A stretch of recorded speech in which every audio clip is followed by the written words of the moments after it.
A nova Lei de Licitações e Contratos foi aprovada pelo Congresso Nacional no final do ano passado e sancionada pelo Presidente da República em 1º de abril, com o número 14.133, para dessa maneira começar a ser aplicada. Vamos conversar como são realizadas as compras e contratações pelos governos e apresentar as principais novidades desta lei. Então chega mais que começou mais um episódio do podcast Conexão Cidadão.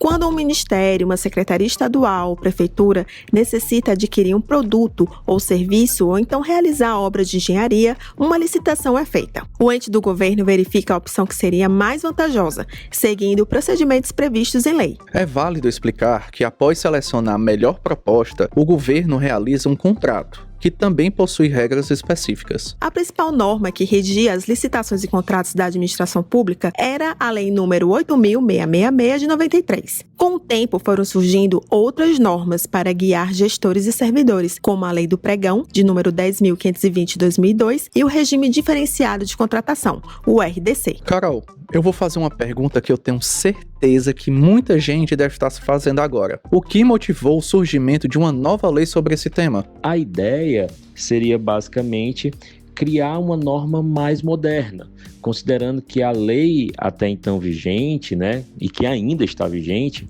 ela é de 1993. Então, muita coisa mudou de lá para cá.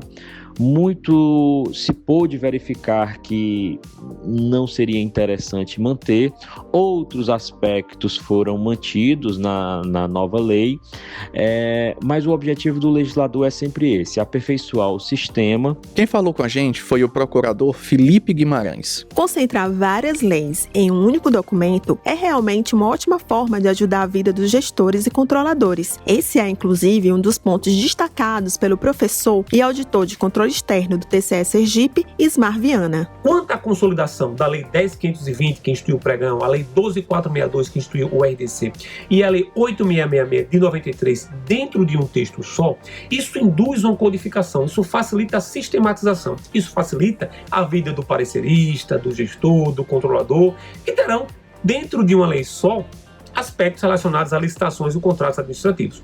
Isso, contudo, não quer dizer que não poderão recorrer a legislações de aplicação subsidiária. Além do Felipe Magalhães e do Ismar Viana, conversamos com o professor Herbert Almeida, que também é auditor do controle externo do TCE do Espírito Santo. Ele apresentou algumas novidades dessa nova lei de licitações. Dentro das novidades eu posso destacar, por exemplo, a mudança nas modalidades de licitação. Não existem mais aquelas modalidades definidas pelo valor estimado da contratação. O convite e a tomada de preço foram extintos nessa nova legislação.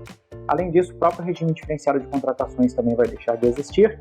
E, por outro lado, surge o diálogo competitivo, que vai ser a grande novidade dentro das modalidades de licitação, que vai ser a alternativa para a administração pública poder licitar aqueles objetos que ainda não há uma solução tecnicamente disponível para isso. Então, você precisa identificar uma solução para, então, poder fazer a contratação.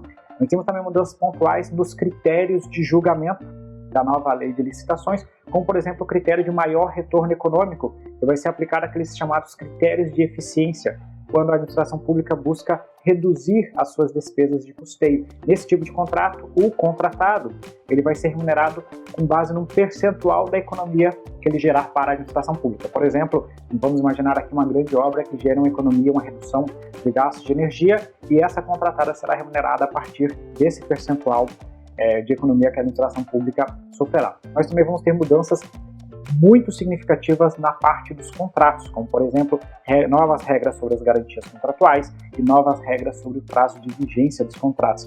Enfim, dá para a gente falar um monte de coisa aqui, porque realmente é uma nova legislação muito mais moderna e que teve muita participação dos tribunais de contas. Então, por isso se incorporou muito o entendimento que os tribunais de contas já adotavam em vários casos. Por isso vai ser bem bacana. Essa nova legislação, eu estou bastante otimista na sua aplicação. Podemos observar que os exemplos citados pelo professor Herbert estão relacionados com a busca da eficiência das contratações públicas. Então, acompanhe o que o procurador Felipe e, em seguida, Ismar Viana explicaram sobre esse aspecto da nova lei. Alguns aspectos podem ser mencionados na nova lei. Primeiro, ficou bem claro que o legislador ele teve a intenção de robustecer a fase de planejamento das contratações, né? Se verificou ao longo do tempo que muitos dos problemas que eram verificados na execução de contratos administrativos advinham de problemas que poderiam ter sido previstos ou resolvidos à época do planejamento da contratação. Então a lei agora ela traz regras mais claras, mais modernas, mais atuais relativas a essa fase de planejamento. Outra coisa que vale a pena mencionar é que a norma ela tem uma preocupação com a qualificação do agente público que vai trabalhar com contratação pública, né? A questão relativa ao que a lei chama de gestão por competências, de identificação realmente de quem são aqueles agentes públicos com afinidade na matéria, com capacitação, menciona um papel fundamental das escolas de governo nesse intento de qualificar os servidores. E um terceiro aspecto que a gente pode mencionar, que quando houver a regulamentação vai ser muito importante, é o Portal Nacional de Compras Públicas, né? Existe a ideia na lei, existe a criação na lei desse portal, claro que ele depende de atos normativos infralegais para ele começar a funcionar na prática, que vai servir como um grande portal onde estarão informações de contratação pública de todos os entes federados. Pegando o gancho do Procurador Federal sobre a qualificação dos servidores públicos, é importante citar o artigo 173 da nova Lei de Licitações, que fala do papel das escolas de formação dos tribunais de contas. De acordo com esse artigo, as escolas de contas deverão promover eventos de capacitação para os servidores efetivos e empregados públicos designados para o desempenho das funções essenciais à execução desta lei.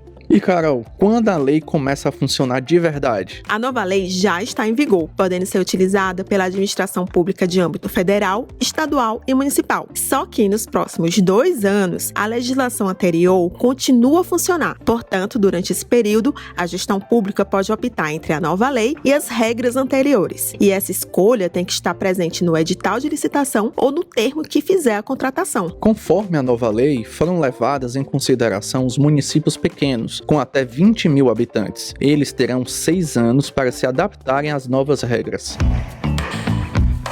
Esperamos ter apresentado de forma bem objetiva as principais novidades presentes na Lei 14.133. Essa foi mais uma edição do Conexão Cidadão, podcast oficial do TCE Ceará. A produção é da Assessoria de Comunicação. Até o próximo episódio, pessoal. Até a próxima.